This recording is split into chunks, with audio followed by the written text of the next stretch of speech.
Hello guys, welcome to my channel. Bili mo ako. Meron tayong Barako 175. I-full wave natin siya. Tara, samahan nyo ako guys. I-full wave natin yung Barako 175. Yan guys. Ito, natanggal na natin yung crankcase nya. Yan, may sahod na yung makina ng kaserola. Diretso change oil na rin yan guys. At ito na yung stator natin, stator coil.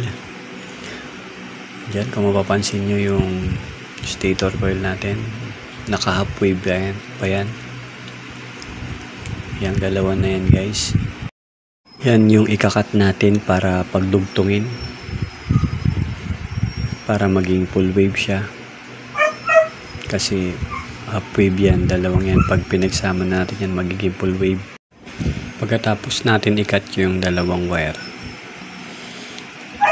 ang gagawin natin dyan guys ay tatanggalin natin yung coated ng magnetic coil para mapagsama natin silang dalawa at mahinang natin.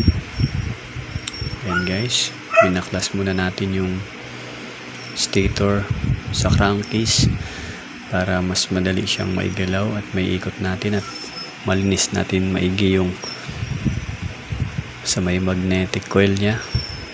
Matanggal natin yung pinaka plastic nya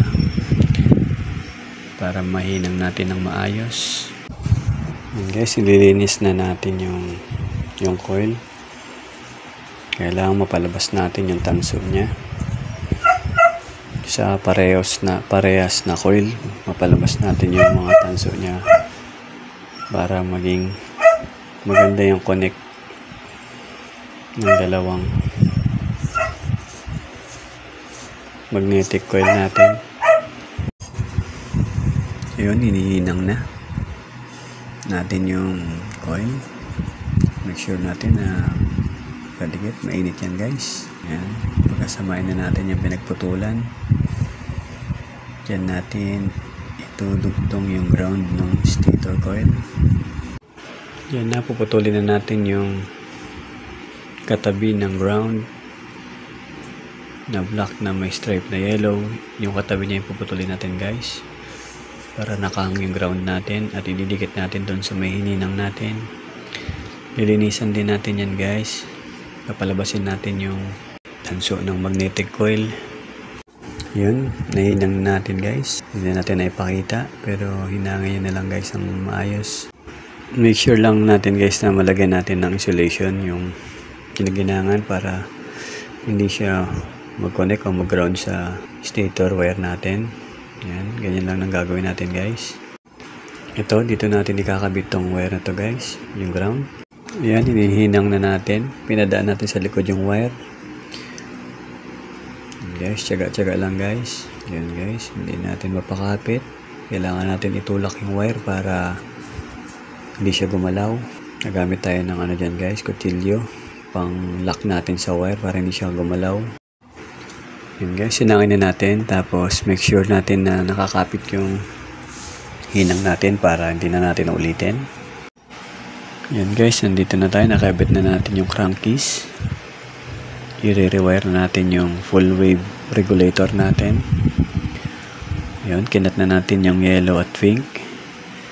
Yan ay kakabit natin sa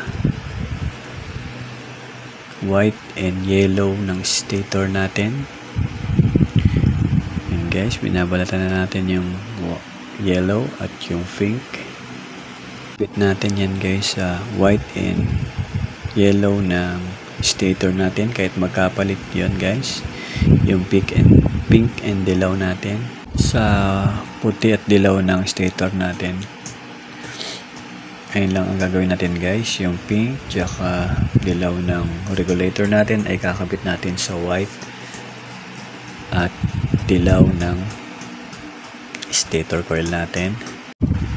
Yun guys, kung meron kayong hindi naintindihan sa akin guys, comment down below kayo para masagot natin, at kung may pagkukulang ako, correct me if I'm wrong.